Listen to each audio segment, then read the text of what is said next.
Shalom, salam damai sejahtera di dalam nama Tuhan Yesus Kristus. Kepada saudara-saudara yang dikasihi dan diberkati oleh Tuhan, dimanapun saudara berada saat ini. Mari di hari Selasa 27 Juni 2023 ini, kita bersama-sama menyiapkan waktu yang terbaik dan menyediakan diri kita untuk menerima berkat dari Tuhan. Renungan hari ini berjudul Pohon Tua yang Ajaib. Kita akan membaca satu ayat dari kitab Amsal pasal 19 ayat 17. Demikian bunyinya. Siapa menaruh belas kasihan kepada orang yang lemah, memiutangi Tuhan yang akan membalas perbuatannya itu. Ada sebuah kisah tentang pohon tua yang tumbuh di pinggir jalan.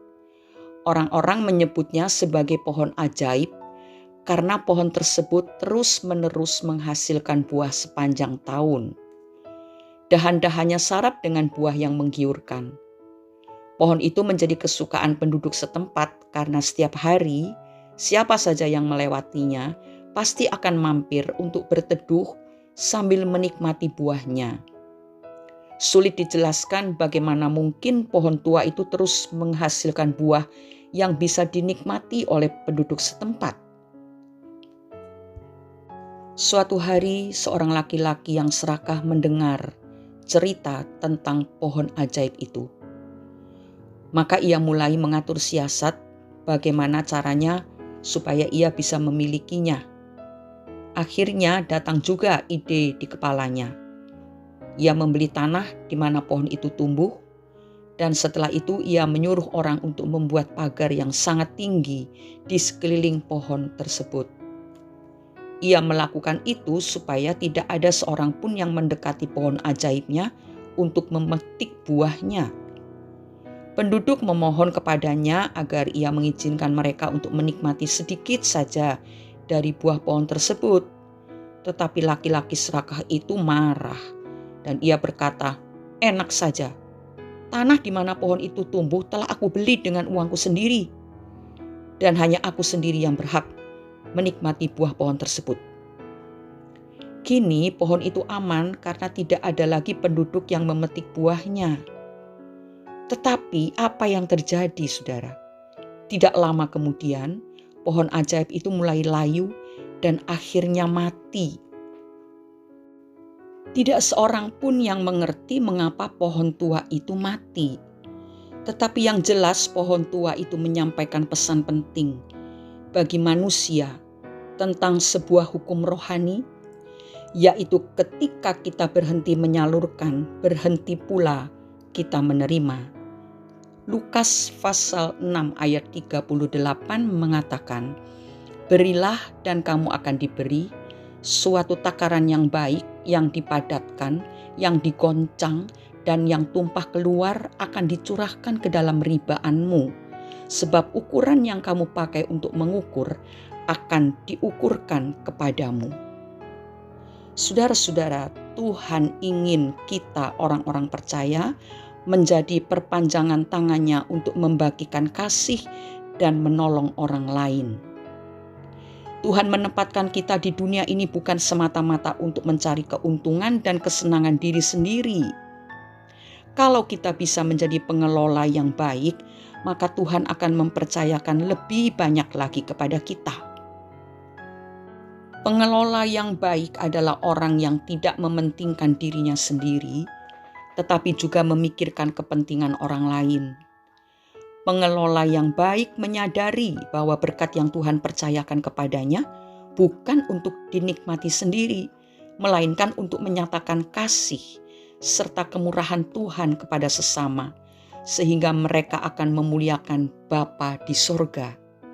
Matius pasal 5 ayat 16. Demikianlah hendaknya terangmu bercahaya di depan orang, supaya mereka melihat perbuatanmu yang baik dan memuliakan Bapamu yang di sorga. Saudara-saudara, semakin kita menyalurkan berkat, semakin kita menerima. Laut Mati dan Laut Galilea adalah dua laut yang sama-sama menerima air dari sungai Yordan. Di dalam Laut Galilea, hidup berbagai jenis ikan, dan beraneka jenis tumbuhan tumbuh di tepinya. Laut itu menjadi sumber penghidupan bagi banyak nelayan. Tapi sebaliknya di laut mati tidak ada kehidupan. Mengapa demikian? Beda keduanya adalah yang satu menyalurkan airnya, sedang yang lain tidak menyalurkan airnya.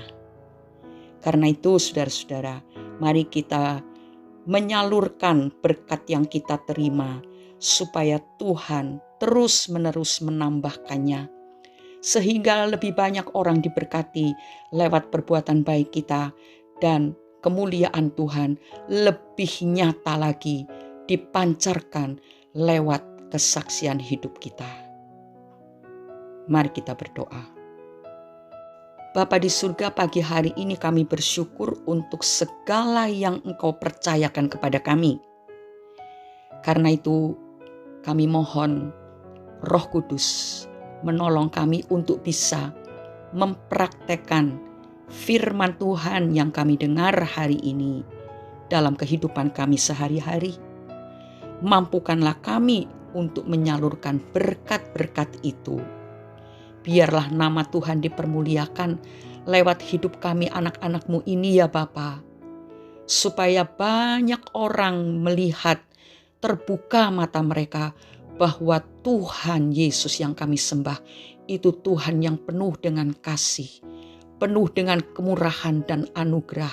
Dan biarlah hal itu mereka rasakan lewat kehidupan kami yang memberkati banyak orang. Engkau sudah memberikan berkat yang luar biasa, tak terhitung, tak terukur kepada kami. Dan kami pun mau menjadi penyalur berkat Allah bagi orang-orang yang lemah, bagi mereka yang membutuhkannya. Terima kasih Bapa untuk kesempatan yang indah ini, di mana hidup kami berguna bagi orang lain dan mendatangkan kemuliaan bagi nama Bapa di sorga. Dalam nama Tuhan Yesus Kristus, kami sudah berdoa dan mengucap syukur. Amin. Tangan yang terkunci setelah menerima, sulit untuk menerima kembali. Selamat bekerja saudara-saudara. Tuhan Yesus menyertai kita semua. Biarlah sambil bekerja, kita juga menjadi berkat buat orang lain. Haleluya. Tuhan Yesus memberkati. Amin.